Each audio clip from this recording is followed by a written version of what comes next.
When I was a leader of a group of people who were in alcohol rehabilitation and drug addiction rehab, and I walked into the room to be a part of this group, and there was a sign on the wall that says, "There are no justified resentments." And I thought how frequently in my own lifetime I have justified my own resentments about the way I have been treated, about things that have happened to me,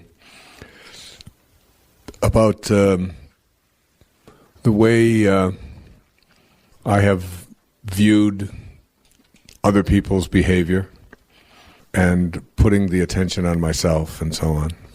We were told that no matter what happens in this group, no matter what somebody says, no matter how offensive it may sound to you, no matter how angry it may make you that they are saying what they are saying, there are no justified resentments. And the reason that you cannot justify any of your resentments is because your resentments are serving to hurt you rather than to help you. And those resentments that you carry around, even though you think you have every right in the world to feel that way. I've heard people say it many times. I have a right to be miserable. Married to the person that I'm married to. If you were married to this person, you would feel that you had a right to be miserable as well. And people go around defending their rights to be miserable, or defending their rights to be unhappy, or even defending their rights to be depressed. Depression is a big thing these days, and people believe that they have a right to their depression. After all, what I've been through and all that I have experienced, and they're willing to share that right away. And of course, and since I wrote about that and put it down as one of my most important principles, guiding principles of my life, I started thinking about my own resentments as well, and I had many that I was still justifying. And I'd like you to really take a look at this. You see, if you don't take responsibility for what is going on in your life, in your body, in your relationships, everywhere, if you don't take responsibility for it, you are placing responsibility on something or someone outside of yourself. And in order for you to be able to do something about it, you have to wait for something or someone or some event outside of yourself to change in order for you to get better. And the likelihood of that happening is very small. But if it's on you, and it is yours, and you own it, then at least you have the potential or the capacity or the ability to be able to create the willingness to say, I think I'm going to work at doing something about this. I'm going to haul in a miracle. I'm going to call in one. Or I'm going off to the wilderness, as that woman I told you about earlier did. I'm going off to the wilderness, and I'm going to make contact with God, and I'm going to get quiet and peaceful for the first time in my life. I'm going to use the nature, the wilderness, as therapy. I'm going to trust my instincts. I'm going to turn it over to God. I can do anything. But if it's somebody else's fault, or the fact that we live in a carcinogenic world, or the fact that something out there happened when I was a little boy or a little girl, I can't change the facts. I can't change the facts. But I can change how I deal with them. So blame has to go. Now, in order to rid yourself of blame, you have to practice something called forgiveness. You can't get past the $1,000 level where you can leave this program with at least something unless you're willing to forgive. And A Course in Miracles has one of the most profound lines I've ever come across. It says, in order to forgive, you must have blamed. If you never blamed, you don't have anything to forgive. You don't have anyone to forgive. So getting rid of blame and forgiveness are synonymous terms. They're the same thing. And forgiveness As Mark Twain said, forgiveness is the fragrance that the violet sheds on the heel that has crushed it. Forgiveness is the lesson of visionary consciousness. It's the image of Jesus on a cross and being further tortured, and out of him comes, forgive them, for they know not what they do. And what is meant by that in my heart is they don't understand that when they throw a spear into me, they're throwing a spear into all of humanity.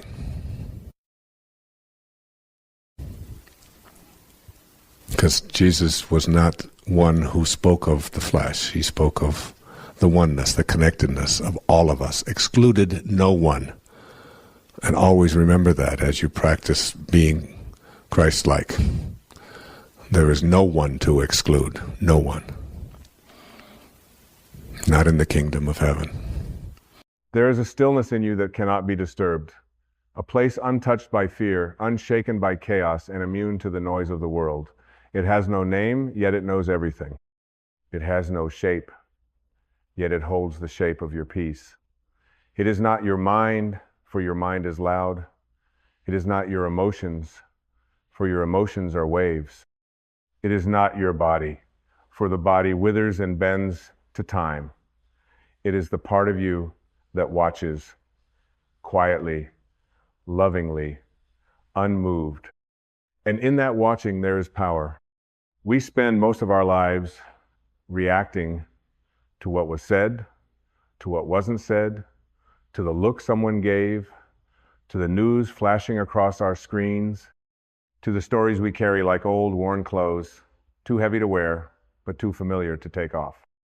We live at the mercy of our interpretations, our wounds, our replays of the past, and projections of the future.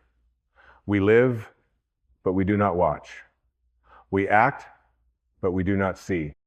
To watch is not to detach from life, it is to arrive fully in it. It is to stop being dragged by the stream of every emotion and every judgment. It is to sit at the edge of the river and say, there it is again, the fear, the anger, the memory, the story, and then let it flow. The ego is a brilliant but frantic storyteller. It cannot live in the present moment because the present moment exposes its illusions. It thrives on reaction because it feeds on control. The ego needs your agreement. It needs your reactivity to survive. But your soul does not need to prove itself. It simply is. It observes without trying to fix. It accepts without needing to justify. It loves without asking to be loved back. Being the watcher is not an escape, it is the return. When you become the watcher, you are no longer the puppet of your past. You are no longer the hostage of your triggers. You begin to see that the anger is not you, it is an energy that passes through. The grief is not you, it is a wave that visits, not a house you must live in. The fear is not you, it is a voice, not your truth. There is a sacred gap between stimulus and response. And in that gap is where you reclaim your life. That gap is where the watcher lives. You are not your reactions. You are the awareness beneath them. You are not your thoughts. You are the spaciousness that notices them arise and fall. You are not the chaos. You are the calm watching the chaos. And when you remember this, you become free. Freedom doesn't come when the world is silent. It comes when you can hear the noise and choose not to be it. It comes when you can feel the heat of anger and not throw it. When you can taste the sting of offense and not become offended. When you can sit in the storm of opinion and not get swept away by any of it. There is no greater strength than presence. To be present is to live beyond reaction. It is to let go of the idea that everything demands your emotional involvement. It is to allow people to be who they are without needing to correct them. It is to hear a criticism and not make it your identity. It is to receive praise and not build your worth upon it. Presence is not passive. It is alert, grounded, alive. The watcher is not distant. The watcher is compassionate. It sees clearly because it does not cling. It understands deeply because it listens without defense. It acts with power because it does not act from fear. You see, when you become the watcher, life softens. Not because life changes, but because you do. The same situations arise, but they no longer own you. The same people trigger the same old patterns, but now you recognize them as patterns, not as truth. You stop bleeding into every moment. You stop needing everything to validate your sense of self. You return to your inner sanctuary, the place where your soul sits with open hands and a quiet smile, knowing that all things are passing clouds. You cannot stop the world from shouting, but you can stop yourself from echoing it. Buddha once said, "You will not be punished for your anger, you will be punished by your anger." And how often we let our own reactivity become the very suffering we try to avoid. We mistake reaction for power, but reaction is bondage. Reaction is the ego's way of staying alive. True power is in the pause. True power is in the breath that says, "I see you, emotion, but I do not belong to you." The watcher doesn't suppress, it doesn't deny, it simply sees, and in seeing, it liberates. Watch yourself when you're offended. Who is it that feels so injured? Is it your soul, or is it an identity you've built, now threatened by someone else's opinion? Watch your defensiveness. Who is it defending? The truth needs no defense. The ego, however, is always on guard. Watch your craving for validation. Who is it that wants to be seen? The infinite spirit within you is already seen. It is seen by the entire universe. There is nothing you need to prove. Nothing you need to fix to be enough. Nothing you need to hold on to be safe. The watcher knows this. The reactor forgets. Let your breath be your teacher. When it quickens, when it shortens, when it tightens, that is the moment to return. That is the moment to step out of the role and back into the witness. Each inhale is a choice. Each exhale is a letting go. The more you breathe consciously, the more you become aware. And awareness is the birthplace of all transformation. When you are the watcher, you stop needing life to behave the way you want it to. You stop arguing with reality. You stop insisting that people be different to make you happy. You stop controlling what was never yours to control. And in this surrender, you find peace not as an achievement, but as your original nature. Peace is not something you chase. Peace is what remains when you stop reacting. So many of us live on the edge of offense. We're ready to be hurt, ready to be insulted, ready to be outraged. We've trained ourselves to scan for threat, not physical threat, but psychological threat. Someone disagrees with us and we feel erased. Someone rejects us and we feel unworthy. But what if none of it was personal? What if every offense is an invitation to awaken? You are not what others say to you. You are what you choose to hear. Let people misunderstand you. Let them mislabel you. Let them walk away if they must. The watcher does not flinch. The watcher knows that the truth doesn't need to chase anything. The truth just is. And if someone cannot see you, that does not make you invisible. If someone rejects you, that does not make you invalid. You are not here to be understood. You are here to understand. The moment you stop needing to react, you begin to live. You begin to notice the small joys, the way the sunlight touches the leaves, the pause between two heartbeats, the sacred silence after a deep breath.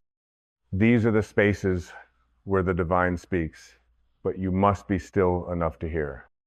And stillness does not mean inactivity. Stillness is presence. It is clarity.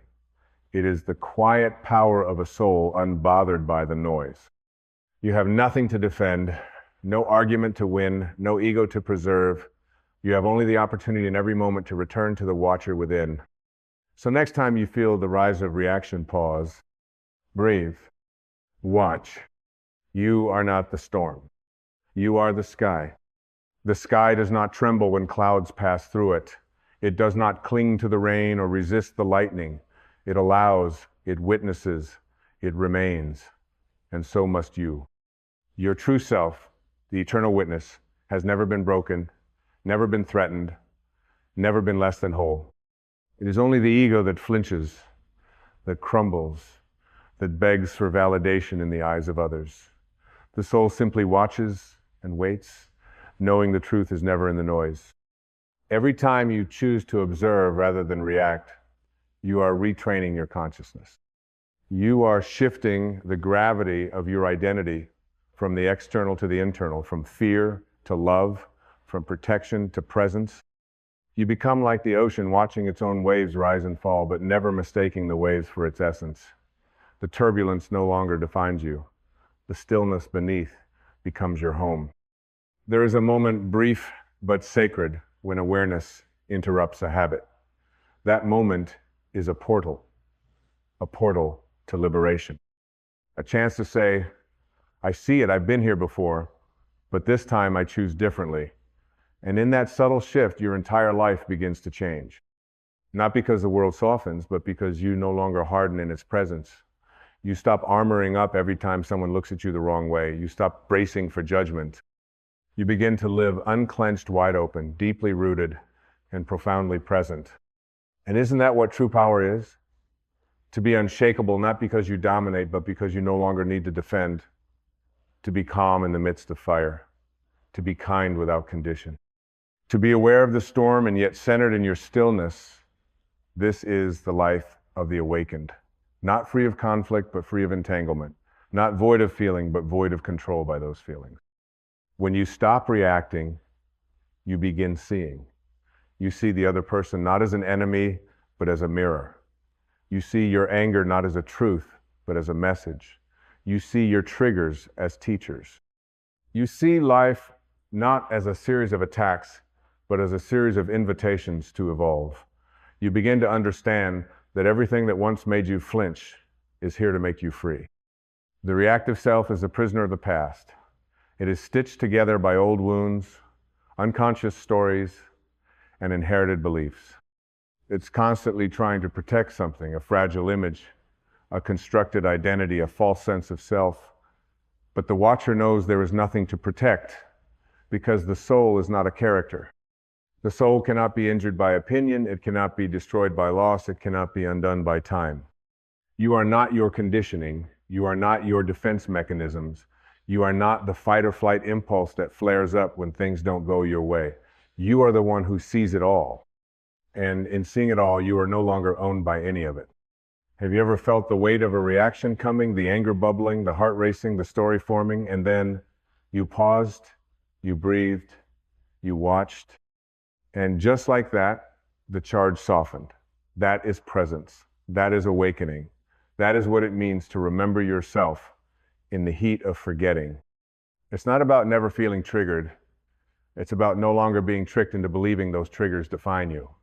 It's not about being a stone cold and unfeeling. It's about being a mountain still and grounded, even as the winds howl around you. You see, the more you watch without reacting, the more you begin to trust life again. You realize that not every comment needs a comeback. Not every situation demands your opinion. Not every disagreement is a battlefield. You stop entering every interaction with armor. You stop needing the last word. You begin to understand that silence can be the loudest answer. That stillness can be the most powerful presence. And in that space, that holy space between what happened and how you choose to respond, a miracle occurs. The miracle of self-possession, of divine clarity, of peace that cannot be disturbed by anything outside of you. You no longer live from habit, you live from intention. You begin to meet life with eyes open, heart soft, and soul steady. The reactive mind is always chasing approval, chasing control, chasing an identity it can hold on to. But the watcher knows there is nothing to chase when you already are. You are not here to be everything to everyone. You are here to be fully awake in yourself. To be so deeply rooted in your presence that even if the world misreads you, misunderstands you, misjudges you, you stay true. Truth needs no audience. Presence needs no applause. The divine in you needs no permission. And so I invite you not tomorrow, not someday, but in this very moment, to pause. Let the breath remind you of the eternal now. Let the silence return you to the sacred watcher. Let the witness within you rise. And from that space, observe. Observe your thoughts without clinging. Observe your emotions without dramatizing. Observe your life without rushing to fix, correct, or judge. This is not the end of your spiritual path. This is the beginning. Because when you become the watcher, everything changes. Not by force, but by frequency. You stop vibrating at the level of the problem and begin rising into the solution. You stop looking for healing in others and start embodying it within yourself. You stop playing the role of the victim or the hero and simply become real. And in your realness, your grounded, divine, conscious presence, you begin to heal not just yourself, but everyone you touch. Not through preaching, not through trying, but simply through being. Being the space, being the peace, being the clarity in a world addicted to confusion. You are not here to be tossed around by life. You are here to be the still point, the silent flame, the breath between the chaos. And you'll know when you found this place, not because life gets easier, but because you stop collapsing in front of it. Your center becomes unshakable. Your peace becomes non-negotiable. Your love becomes unconditional. And from this space, my friend, everything becomes possible. And from this space, my friend, everything becomes possible. When you no longer live at the mercy of your reactions, you step into the rarest kind of power, the power of inner authority. Not dominance, not superiority, but sovereignty of the soul. You're no longer pulled by every emotional wind, no longer yanked into battles that aren't yours. You become a space of presence that others can feel but cannot disturb. You begin to hear the world not just through your ears, but through your spirit. Someone may yell and you hear their pain. Someone may judge and you hear their fear. Someone may try to provoke and you sense their longing for love. The watcher sees this, not to become better than anyone, but to remember none of it is about you. And what a relief that is. What a deep, cleansing sigh for the soul to know you are not responsible for the storms in other people's skies. You are only responsible for whether you bring your umbrella or your sunshine, whether you enter their storm or remain the calm that invites them into clarity. To live as the watcher is not to become indifferent, it's to become deeply compassionate without losing yourself. Compassion doesn't require you to abandon your peace. In fact, real compassion flows from peace. When you react, you join others in their suffering. But when you watch, you become the mirror that reflects something higher. You say without words, you don't have to live like that. There's another way. And when you live this way, something extraordinary happens. You begin to radiate peace. Not the kind that looks peaceful on the outside, but simmers with resentment underneath. Not the kind that avoids conflict by shrinking. No, this is the peace that walks into any room and changes its atmosphere. The peace that speaks without words. The peace that silences chaos just by being. Because when you are no longer at war with yourself, the world cannot drag you into battle. You stop arguing with reality. You stop trying to edit the universe to match your preferences. You stop needing the moment to be anything other than what it is. And in that surrender, you don't become passive, you become present. You take action, not from desperation, but from alignment. You speak, not to defend, but to express love. You listen, not to prepare your reply, but to understand with your whole being. This is how the soul moves. Gently, powerfully, without rush, and oh, how the world needs more of this. More beings who don't crumble at conflict, who don't lose themselves trying to win approval, who aren't addicted to proving they're right. The world is loud with reactions. Be the one who is quiet with understanding. Be the one who slows down when others speed up. Be the one who chooses grace when the ego demands retaliation. There is a river inside you that has never stopped flowing.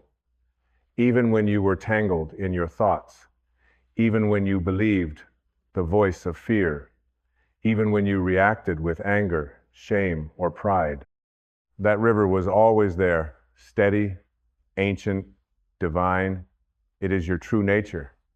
The watcher lives there. The soul drinks from it. And your freedom begins the moment you return to its banks.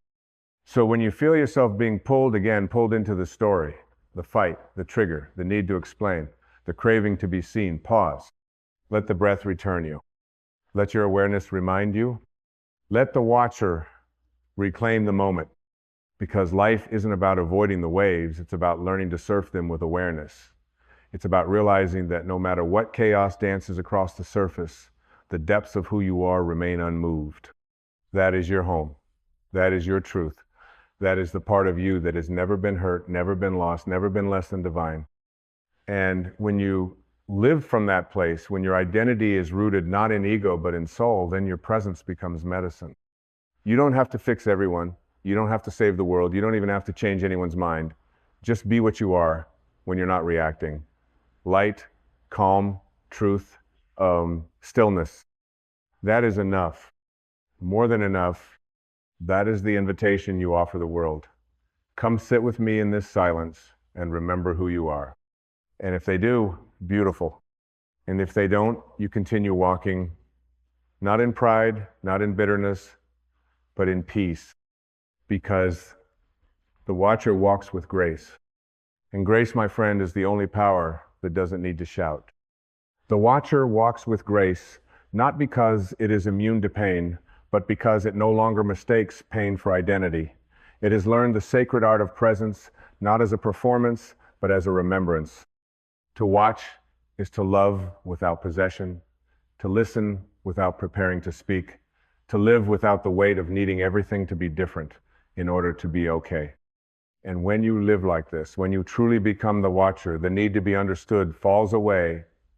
You no longer plead with the world to see you, to validate you, to applaud your efforts. You know that to be seen by the divine within you is more than enough. You feel the presence of the infinite, not as something to chase, but as something that never left. Something that was always whispering beneath your reaction. You are not this storm. You are the sky. It passes through. And in this realization, you soften. You stop bracing for impact. You stop rehearsing pain. You stop living from the haunted echoes of what if and what was. You rest not in exhaustion, but in awakening. You stop trying to control what's never been yours, and instead surrender to the stillness that has always been home. You forgive yourself for every time you believe the lie that you were only as worthy as your performance, only as loved as your usefulness, only as safe as your defenses. You forgive yourself for the times you reacted, for the times you fell into fear, for the times you said what your soul never meant, not because it was right, but because you are ready to be free. Forgiveness, too, is an act of watching, of saying, yes, I see the wound, but I also see who I truly am beyond it. And then something quiet but life-altering begins to happen. You stop waiting for permission to be at peace. You stop postponing joy until circumstances align. You stop bargaining with life. If this happens, then I'll feel whole. No. Wholeness is now, peace is now, God is now. Everything you've been chasing while reacting was always sitting silently in the sanctuary of your awareness. The watcher knows that time is not the answer, presence is. You don't need another year to become what your soul already is. You don't need more proof, more agreement, more applause. You need only this breath, this stillness, this radical return to the center that has never abandoned you. And this is not a theory, this is an embodiment. When you embody the watcher, your life becomes less about performance and more about presence. You start speaking less and saying more. You start needing less and feeling fuller. You begin walking through the world with a softness that doesn't ask, do you accept me? but instead radiates, I accept myself. And because you accept yourself, others feel safe to do the same in your presence. Your being becomes a sanctuary, your silence becomes sacred. You no longer react to prove your worth, you respond from the overflow of your awareness. That's how the divine speaks. Not to convince, but to awaken. Not to correct, but to reflect. You begin to realize that every trigger was a teacher, and every interruption was an initiation. That the very moments which once made you spiral were not obstacles, they were sacred doorways. Doorways leading you deeper into the witness, deeper into grace, deeper into the stillness that does not flinch, does not fight, and does not fear. And now, you are ready. Not ready to achieve something, not ready to prove anything, but ready to finally live, not from the ego's urgency, but from the soul's timelessness. Ready to meet the day, not as a battle, but as a blessing. Ready to hold space instead of hold grudges. Ready to watch your thoughts pass like clouds and realize you are the sky. You always were. The world may still swirl, people may still project, but you now walk as the calm inside the center of it all. And when old reactions try to rise, because they will, you'll meet them with compassion, not condemnation. You'll greet them like old friends with fading power, saying gently, I see you, but I no longer serve you. And in that moment, you will smile, not because life is perfect, but because you have remembered who you are. You are not the fear. You are not the noise. You are not the ego's constant commentary. You are the one who watches all of it and chooses love anyway. So breathe, beloved soul. Breathe and return to this sacred moment, to this steady presence, to this watcher that does not need to win but only needs to witness. Let others shout. Let the world race. Let the noise unfold. You just keep watching. Just keep being, just keep loving, because when you are the watcher, not the reactor, you do not just change your life. You remember that you are life.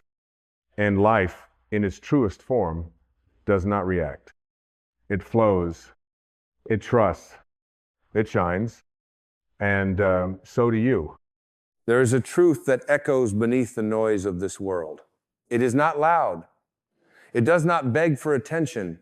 It whispers softly but persistently beneath every breath you take and every doubt you hold. And it says, you are already whole. You are already worthy. You are already love. Not because of what you do, not because of what you own, but because of what you are. A divine being wrapped in a temporary form, here not to earn love, but to remember it. You see, somewhere along the way, we were taught to equate self-love with arrogance, with pride, with vanity. We were told to keep ourselves small, humble to the point of invisibility, quiet to the point of silence. We were trained to apologize for our light, to dim it so others wouldn't feel uncomfortable in its presence. But I am here to tell you that self-love is not vanity. It is not ego. It is not some inflated image puffed up by the approval of others. It is not a mask you wear, but the moment you take all masks off. It is not insanity. It is sanity. It is not selfishness, it is salvation. When you deny yourself love, you don't become more generous, you become more wounded. And the wounded, when unaware, wound others. A soul that has not been fed with its own acceptance will forever seek approval from others, like a starving child crying at the gate of a closed home. And the tragedy is this: the gate was never locked. It was never even real. It was a phantom created by your mind, a barrier built by belief. And you, my dear friend, are the builder and the breaker of that gate. To love yourself is not to place yourself above others, but to return to alignment with who you've always been, beneath the fear, beneath the roles, beneath the endless striving. You are not what this world convinced you to become. You are not your bank account. You are not your resume. You are not your mistakes. You are not the story your past tries to sell you. You are the breath behind the story. You are the awareness watching the storm, not the storm itself. And yet, we chase love as though it's outside of us. We chase it in people, in praise, in performance, but the heart knows the truth. Love that must be earned is not love, it's a transaction. And the soul cannot survive on transactions. It needs communion. It needs truth. And truth begins when you stop chasing and start returning. When you stop fighting for scraps and remember the feast has always been within. You were never meant to beg for what you are. You were never meant to prove yourself worthy of your own embrace. That is the madness the world taught you. That is the distortion that must be undone. You see, you don't heal by becoming someone new. You heal by remembering who you were before the world told you who to be. Before shame crept in, before guilt whispered its lies, before comparison choked your joy, you heal by coming home. And home, my dear, is within. It's not in the mirror's approval. It's in the mirror's forgiveness. When you look into your own eyes and say, I see you, I love you. You don't have to be perfect anymore to be worthy of peace. That's when the shift begins. That's when the veil lifts. That's when the soul sighs in relief and whispers, finally, you remembered. And so, I ask you, what would happen if you stopped trying to be lovable and simply loved yourself? Not when you succeed, not when you fix all your flaws, but now, as you are, in this breath, with the mess and the miracle all mixed in. What would happen if you honored your scars instead of hiding them? What if they weren't proof of brokenness, but proof of bravery? Every crack in you is an opening for light. Every wound is a portal for wisdom. And every moment you choose to embrace yourself rather than abandon yourself, you rise. Not above others, but back into alignment with the divine pulse of life that created you. God did not create you to hate yourself. Life did not gift you breath so you could suffocate beneath your own judgment. The universe is not against you. The universe is within you, waiting for you to realign with your original frequency, and that frequency is love. Love that does not need a reason. Love that does not flinch when you falter. Love that does not withdraw when you make a mistake. Love that says, you are sacred still. This love does not scream, it does not argue, it does not compete, it simply is. And it is the most sane, most grounding, most healing energy you will ever know, and it begins when you stop outsourcing your worth. No one out there can give you what your own heart has the power to offer. And the moment you recognize this is the moment you stop begging and start being. The moment you realize self-love is not just a practice, it is a return to reality. The insanity was believing you were separate from your source. The sanity is remembering you never were. You were not born with doubt. You learned it. You were not born with shame. It was handed to you. You didn't arrive on this planet afraid to love yourself. You were conditioned into thinking that self-celebration was arrogance, that self-compassion was weakness, that to speak kindly to yourself was somehow self-indulgent. But the soul knows better. The soul never buys into that noise. The soul knows that honoring yourself is not egotism, it's equilibrium. It is the necessary homecoming to balance a world that has tried to pull you away from your center. Think for a moment about the tree. It does not question the space it takes up. It does not shrink to make the forest more comfortable. It does not apologize for its blossoming, or its roots, or its reach toward the sun. It simply grows not in competition with the others, but in full expression of what it was always destined to be. And so must you. You do not owe the world an apology for your light. You owe it your truth. You owe it your wholeness. You owe it the example of what it looks like when a person returns to their sacred self and finally stops running. Because you can run for a long time, my friend. You can run from your hurt. You can run from your reflection. You can run into careers, into relationships, into endless distractions that keep you too busy to feel. But there will come a moment, and perhaps this is it, when the running exhausts you, when even your distractions start to feel hollow.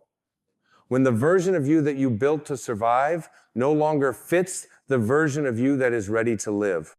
And when that moment comes, it's not a breakdown, it's a breakthrough. It's the crack in the shell where the light gets in. That's the beginning of sanity. Not the sanity the world defines through boxes and metrics and control, but the deeper sanity of the soul.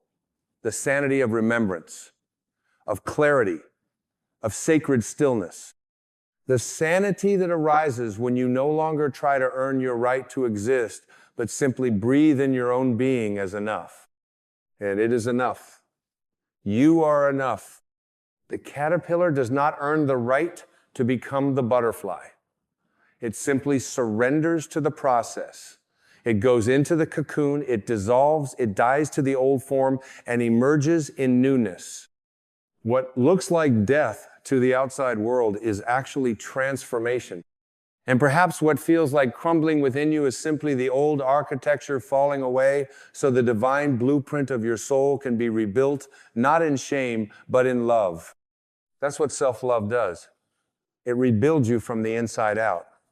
It doesn't fix you because you were never broken. It frees you from the illusion that you had to be fixed.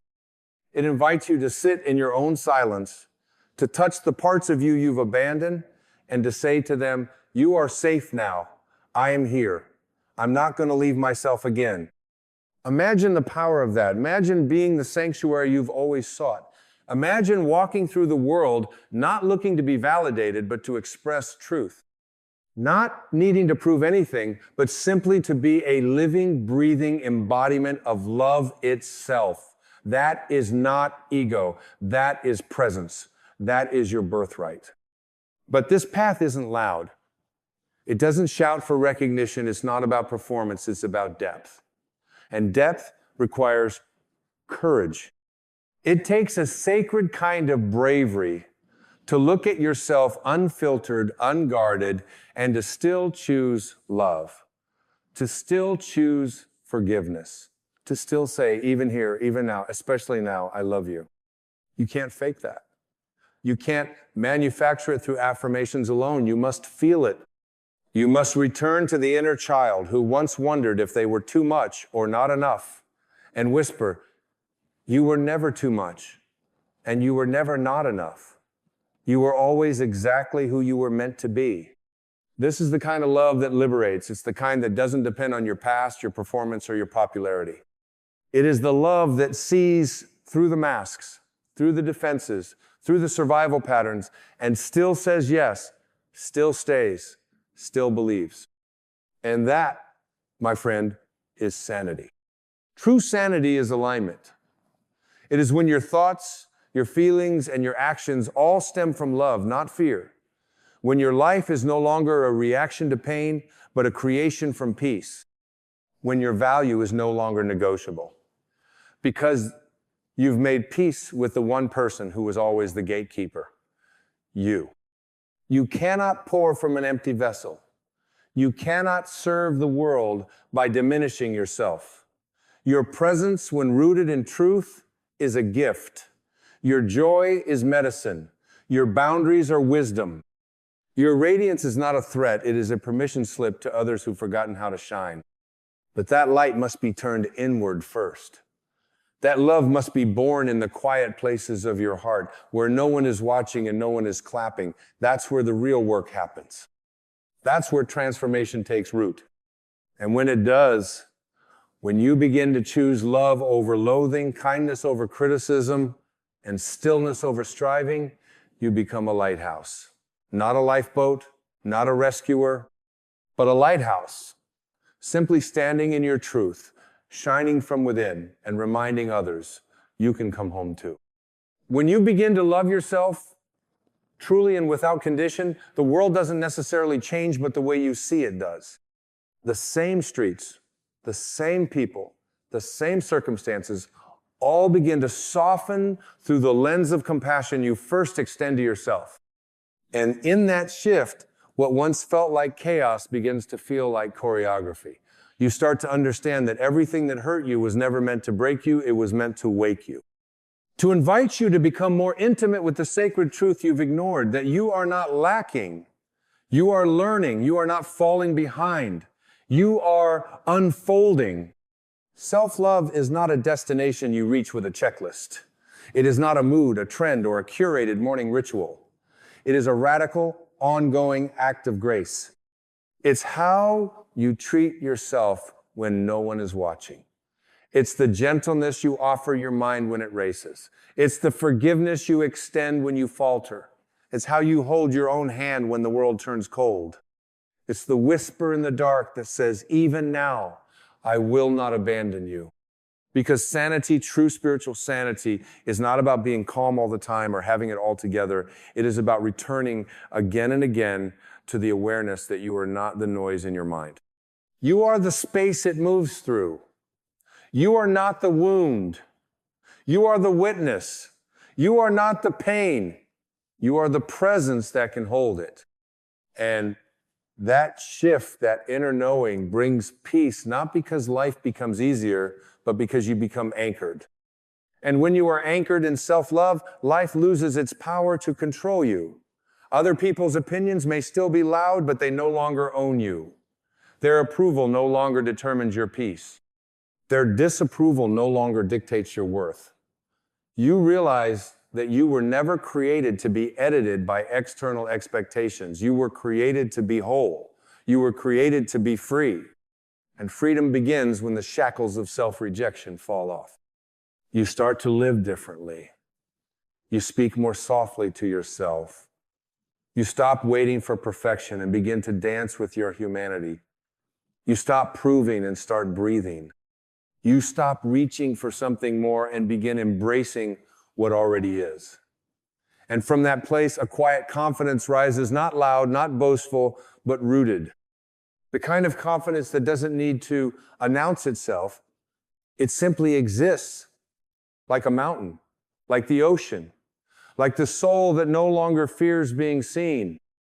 And in that state of sanity, you stop trying to be lovable and realize you are love. Not as a concept, not as a motivational quote, but as your essence, as your very breath, as the truth you carry in every cell. You see that your existence is not an accident, not a mistake, not a detour, but a divine appointment. You are here to remember, to realign, to reclaim. You are here not to become better, but to remember you were never less. You are here to embody, not to impress. You are here to be, not to become, because being pure, present, unapologetic being is the most powerful gift you could ever offer the world. And when you touch that truth, even briefly, the search ends. You are no longer chasing worthiness. You are no longer addicted to validation. You are no longer trying to fix what was never broken. You have come home. And in that home, there is quiet, there is love, there is clarity. There is you, not the version they wanted, not the mask you wore, but the real, radiant, raw you. And that, dear soul, is more than enough. There will come a moment, and perhaps it's arriving now, where you feel the weight of all the roles you've been performing, and you will quietly, maybe even tearfully, begin to lay them down. Not because you failed in them, but because you finally saw through them. You'll no longer need to be the strong one all the time, or the quiet one, or the successful one, or the agreeable one. You'll no longer need to be what others projected onto you, because you'll have found something more powerful than any performance. You'll have found presence. And presence cannot be faked. It doesn't wear a costume. It doesn't adjust itself to win applause. Presence just is. It is the stillness in you that no trauma could touch, no shame could stain, and no lie could bury forever. Presence is what remains when all the illusions fall away. And you meet it not by climbing, but by surrendering. Not by acquiring more, but by releasing what no longer serves. When you love yourself, you begin to understand the wisdom in letting go, not out of indifference, but out of reverence. You let go of the story that says you must earn rest. You let go of the belief that your worth is tied to your productivity. You let go of the assumption that you are only lovable when you please others. You release it all, not in anger, not in resistance, but in peace. You begin to see that self-love is not about adding more to yourself. It's about peeling back the layers of everything that was never truly you. And beneath those layers, there is a quiet purity, a softness that is not weakness, but wisdom, a grace that doesn't scream, but heals, a joy that isn't loud, but deep and steady, like an ancient river that never needed permission to flow. The soul doesn't compete. It doesn't compare. It doesn't rush. It simply flows with clarity and trust because it knows where it comes from and where it's returning to. And that is the sanity of self-love. It aligns you with your natural rhythm. It brings you back into harmony with your source. And once you are in tune with that sacred frequency, life begins to support you in ways you once thought impossible. You attract differently, you speak differently, you move through the world with an inner light that requires no spotlight. And you stop waiting for someone to choose you, for a future version of yourself to arrive, for the perfect moment to begin. You realize the choosing starts with you. The healing starts with you. The permission starts with you. No one is coming to give you the love you keep withholding from yourself. And the beautiful, liberating truth is, they don't need to. Because that love has always been here. Like the sky above the clouds, untouched, unchanged, ever present. Waiting for you to look inward. Waiting for you to return. And when you do, when you look in the mirror and see not a project to fix, but a soul to love, you finally understand self-love is not indulgence. It is not vanity. It is sanity. It is the remembering of who you truly are beneath it all. It is the return to your sacred, luminous, limitless self. Now, as we reach the final moments of this journey, let us pause for a moment and take in the vastness of what we have uncovered. The truth has been unfolding like the petals of a flower, each layer revealing something deeper, something more intimate. It is not just the words that we have spoken today, nor the thoughts that we have entertained, but the very essence of who you are, the divine, the eternal, the unshakable presence that has always been there, waiting to be recognized. Self-love is not a luxury. It is the lifeblood of your existence. The breath you take, the thoughts you think, the steps you take upon this earth, they all spring from the well of love that resides within you. And when you come to fully own this truth, when you no longer seek validation from external sources, but instead draw from the infinite well of your own soul, you begin to experience something truly miraculous. You begin to understand that the peace you seek, the joy that eludes you, the sense of purpose that feels just out of reach, it was never anywhere but within you. You are not broken. You are not incomplete. You are not waiting to be saved by someone or something outside of you. The power, the beauty, the clarity you've been seeking is you.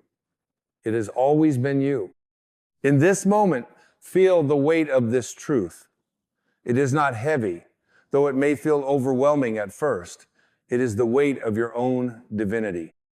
It is the weight of owning your worth, of seeing yourself not through the eyes of the world, but through the eyes of God. It is the weight of finally acknowledging that you are not just a person living in the world, but a spark of the divine, an embodiment of love, peace, and power. When you stand in your truth, unafraid and unashamed of who you are, you release the need for approval. You stop seeking to prove your worth because you know deep within your bones that you are enough. You are worthy of all that the universe has to offer. The universe responds to you not because of your actions, but because of your energy, the energy you radiate when you know that you are worthy, when you know that you are whole, when you know that you are loved. There is a profound shift that happens when you begin to love yourself. It's not just a shift in how you view yourself, it is a shift in how the world interacts with you. The energy you give off creates ripples in the world around you. Your relationships change. Your work shifts. The way you engage with the people you encounter, the way you move through the world, it all transforms because you are no longer seeking to fill a hole. You are no longer seeking to gain something you don't already have. Instead, you are sharing from a place of abundance, from a place of wholeness. And it is here, in this space of full ownership, where you begin to understand that self-love is not vanity, it is sanity. It is the foundation upon which everything else must be built. It is the soil that nourishes the seed of your true potential. Without self-love, you cannot access the fullness of your power. Without self-love, you cannot align with the infinite wisdom that flows through you. Without self-love, you remain disconnected from the truth of who you are and the divine purpose that is yours alone to fulfill. But with self-love, you are free. You are free to be yourself, to express yourself, to create from a place of true authenticity. No longer do you need to perform, no longer do you need to shrink or hide, no longer do you need to apologize for your existence. You are here, in this moment, as you were always meant to be whole, complete, and radiant. It is in this place of ownership that the soul ascends into full alignment with the divine. There is no longer any resistance to the flow of grace, no longer any struggle between who you are and who you are becoming. You become the living embodiment of your truth, and in that truth you find your freedom, you find your peace. And as you stand in this freedom, know this: you are the reflection of the divine. You are the creation of the universe itself, crafted with love, with intention, with purpose. The universe does not make mistakes. It does not create anything without reason. Your life, your existence is no accident. You are here for a purpose: to love, to serve, to grow, to create, to be. And when you embrace the fullness of who you are, when you embrace your divine identity, you align with that purpose. And as you do so, you will find that the world around you begins to mirror this truth back to you. The doors that once seemed closed will open wide. The struggles that once seemed insurmountable will become stepping stones. The relationships that once felt draining will transform into powerful sources of support and connection. The work you do, the life you lead, will become a reflection of your inner peace, your inner love, and your inner power. But this journey, this transformation, is not a one-time event. It is a continuous unfolding. Each moment is an opportunity to reaffirm your worth, to choose love over fear, to choose peace over conflict, to choose joy over sorrow. And as you do, you will find that life begins to flow with greater ease, with greater grace. So, take this truth into your heart, into your bones, into the very fabric of your being. You are worthy of love. You are worthy of peace. You are worthy of every blessing the universe has to offer. And when you embrace that truth, when you stand fully in the love that is your birthright, you will experience a life that is nothing short of miraculous. Now, as you stand in your full divine identity, feel the weight of the world lifting from your shoulders. Feel the burden of self-doubt, of guilt, of fear dissolving into the air. Feel the embrace of the universe as it welcomes you home to your true self. You are not alone. You have never been alone. You are a part of something far greater than you can fully comprehend, a force of love, a force of light, a force of creation. And when you align with this force, when you align with the love that resides within you, you become unstoppable. In this moment, let go of all that no longer serves you. Let go of the doubts, the fears, the limiting beliefs that have kept you small. Let go of the past, for it no longer holds power over you. You are free. You are whole. You are enough. And as you step forward into the world, know that you do so as the full embodiment of love, as the full embodiment of your divine purpose. This is your moment This is your time to rise, to shine, to own your truth, and to live the life you were always meant to live. Embrace it, claim it. You are not just a person, you are the divine in human form. And it is time for you to step into that truth with every fiber of your being. So, take a deep breath and let this truth settle deep into your soul. You are worthy, you are loved, you are enough. And as you embrace this, you will find that the world around you begins to reflect the love and peace that you now carry within. Now go forth knowing that you are no longer searching for yourself. You are here, you are home, you are whole, you are free, and this is just the beginning.